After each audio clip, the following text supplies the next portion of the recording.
WXK85 in Oklahoma City, operating.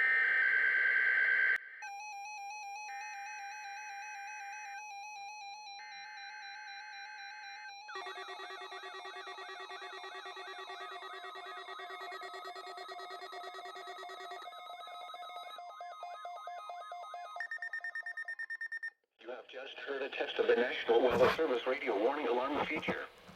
Reception of this broadcast and the warning alarm will vary at any given location.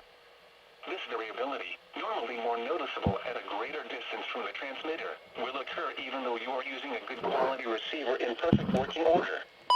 During severe weather, the warning alarm will be activated for severe thunderstorm and tornado watches, and for severe thunderstorm, tornado, and flash flood warnings. The warning alarm will also be used for civil emergency messages. A test of the warning alarm feature of National Weather Service Radio is conducted at 12 noon and 7 p.m. each Wednesday, unless there is a significant risk of severe weather in the area.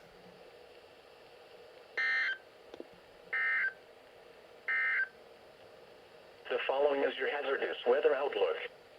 This hazardous weather outlook is for portions of northern, western, central,